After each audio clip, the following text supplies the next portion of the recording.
Ah voilà, on se retrouve sur la partie 2 des cas d'usage en IA générative. Si on parle maintenant de création de contenu riche, ici on pourrait parler de création d'images. Donc, on commence à en avoir de plus en plus. La création d'images, ça peut être très pratique, surtout par exemple dans le domaine du marketing. Donc, pour créer des publicités, on va le voir dans le domaine du commerce au détail, où ce qu'il faut créer des images produits. Ces images produits-là, ben, ça demande beaucoup de temps, il faut que tu prennes plein de photos. Souvent, c'est assez fade, les images, parce que c'est beaucoup de contenu qu'il faut produire. Mais on peut se retrouver à utiliser des outils d'IA générative qui vont nous générer des belles images avec des beaux backgrounds qui ont l'air hyper réalistes. Donc, ça peut faire sauver beaucoup de temps, mais en même temps, ça peut rendre les images produites beaucoup plus intéressantes. On peut se retrouver à avoir des thèmes, on peut se retrouver à les changer plus fréquemment pour attirer l'œil. Donc, vraiment, ça peut amener une belle note sur nos sites web. On peut voir ça aussi beaucoup au niveau du design. Donc, on va avoir des designers qui vont se retrouver à pouvoir utiliser ces types d'outils-là aussi pour pouvoir les mettre à profit. Sinon, un autre cas ici qui peut être intéressant, c'est des engins de recommandation. Netflix a des engins de recommandation pour des films, Amazon pour des produits. On sait que ça existe depuis longtemps. Ça fait une job qui est pas pire. Donc, on peut voir, je pense qu'il y a personne qui a Je pense que personne n'a vraiment eu une expérience A1 avec des engins de recommandation. C'est pas parfait, mais je dirais que c'est encore pire quand tu te retrouves à avoir, par exemple, très peu de données ou de l'information qui est un peu partout. Et souvent, c'est dans ces situations-là où on se dit, savez-vous quoi, on peut pas faire grand-chose. Ça prend des milliers d'achats. Ça prend vraiment beaucoup de données pour faire un engin de recommandation qui se tient.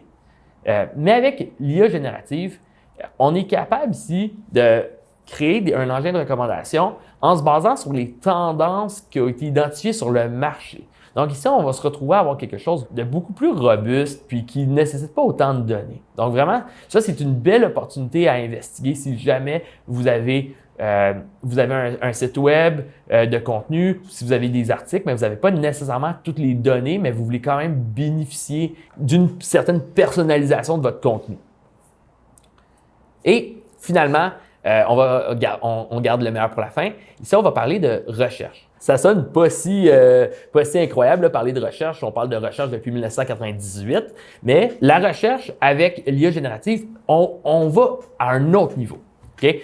D'office, on pourrait même voir l'IA générative comme étant à peu près 10 fois meilleure que les moteurs de recherche conventionnels. Et ça, bon, je pense que tout le monde va être plus content, mais aussi, ça amène plein de nouvelles opportunités. Comme par exemple, on va avoir l'opportunité de pouvoir chercher dans notre contenu par exemple, de nos intranets ou de nos bases de données.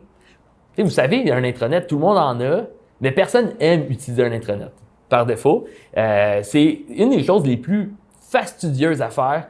Il faut chercher. On n'est jamais capable de rien trouver dans un intranet.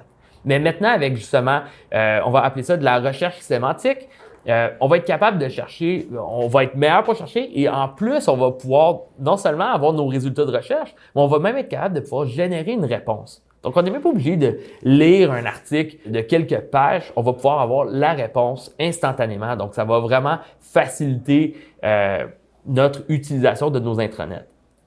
Mais c'est intranet, mais aussi on va être capable de pouvoir l'utiliser sur des bases de données externes. On va pouvoir l'utiliser vraiment dans plein de cas. Donc, au niveau de la recherche, surtout de la recherche interne, moi, je vous le suggère parce que le nombre d'entreprises qui nous parlent de toutes leurs lessons learned, leurs leçons apprises au travers des années, qui se retrouvent à vivre dans des systèmes, mais jamais être consultés. Donc, on refait les mêmes erreurs de projet en projet. Avec la recherche sémantique, on est capable de pouvoir rapidement chercher, voir s'il n'y a pas quelqu'un d'autre qui a déjà fait ce type de projet-là, puis de s'assurer qu'on ne fasse pas les mêmes erreurs. Donc, ça peut vraiment transformer une entreprise. Alors, je vous invite, si jamais vous avez d'autres cas d'usage que vous avez en tête, contactez-moi et ça me ferait plaisir d'en discuter.